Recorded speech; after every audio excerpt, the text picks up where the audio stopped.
नमस्कार मित्रों, हिंदी के 10 महत्वपूर्ण प्रश्न जो आने वाले एग्जाम में आपको बहुत ही लाभदायक होंगे। आइए चलते हैं पहले प्रश्न पर। वह सो चुका होगा, इस वाक्य में भूतकाल का कौन सा भेद है? ए सामान्य भूत, बी पूर्ण भूत, सी आसन्न भूत, डी संदिग्ध भूत। तो इस प्रश्न का सही आंसर हो जाएगा ऑप्शन नंबर डी संदिग्ध भूत, क्योंकि यहाँ पर आप पढ़ेंगे वह सो चुका होगा, संदिग्ध दर्शाता है। अगला प्रश्न है, वाचक शब्द के द्वारा जो मुख्य अर्थ प्रकट होता है उसे क्या कहते हैं? ए प्रेरणार्थ, बी अभिध्यार्थ, सी मूलार्थ, डी लक्ष्यार्थ। तो यहाँ आप समझ सकते हैं मूल अर्थ में प्रकट होने वाले शब्द मुख्य अर्थ के लिए मूल अर्थ यानी मूलार्थ, यहाँ ऑप्शन नंबर सी सही हो जाएगा। अगला प्रश्न है, निम्न में से कौन सा शब्द क्रियार्थक संज्ञा के रूप में प्रयुक्त हुआ है? ए कथन, बी खेलना, सी झुठलाना, डी महान। इस प्रश्न का सही आंसर आपका हो जाएगा ऑप्शन नंबर बी खेलना, आपका सही आंसर है आपका। अगला प्रश्न है, निम्न में से कौन सा वाक्य व्याकरणिक दृष्टि से शुद्ध है? ए स्मृति या उस विशाल साहित्य का अंग थी, बी विद्वान रानी मरणासन्न थी, सी सारा राज्य उसकी थाती थी, डी राम कहीं काम को जाता है। इस प्रश्न में जो यहाँ शुद्ध है, यहाँ शुद्ध न होकर आपका यहाँ पर अशुद्ध होना चाहिए, अशुद्ध वाक्य, क्योंकि ये जो तीनों ऊपर के तीनों हैं ये शुद्ध वाक्य हैं। तो इस अशुद्ध वाक्य इसमें जो है वो ऑप्शन नंबर डी है। अगला प्रश्न है, किस शब्द में कर्मधारय समास है?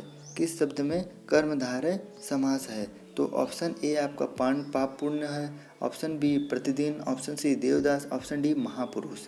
तो पाप पुण्य जो है आपका एक द्वंद्व समास है, प्रतिदिन आपका अव्ययी भाव है और देवदास आपका तत्पुरुष है। तो इसमें बचा आपका महापुरुष, यही आपका सही आंसर है ऑप्शन नंबर डी महापुरुष, कर्मधारय समास। अगला प्रश्न, निम्न में से विदेशी शब्द कौन सा है? ए अलमारी, बी नींद, सी खिड़की, डी हस्त।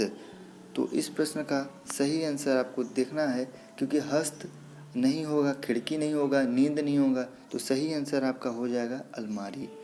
अलमारी इसका सही आंसर है। अगला प्रश्न है, बहुत अधिक क्रोध होना। इस कथन के लिए दिए गए विकल्पों का सही उत्तर सुनिए। ए आग में घी डालना, बी आंखें तरसना, सी आग बबूला होना, डी खून का घूंट पीकर रह जाना। इस प्रश्न का सही आंसर आपको पता है ऑप्शन नंबर सी होगा। क्या होगा? ऑप्शन नंबर सी होगा यहाँ पर।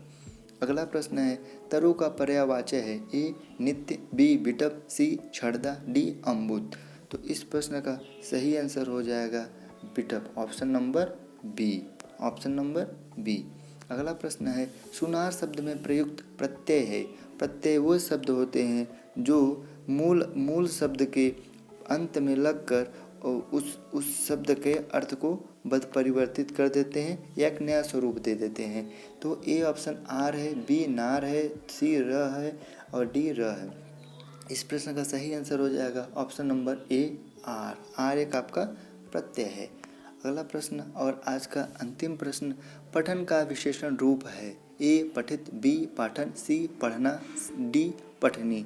इस प्रश्न का सही आंसर आपका हो जाएगा ऑप्शन नंबर ए पठित, आपका सही आंसर है। ये थे हिंदी के 10 महत्वपूर्ण प्रश्न।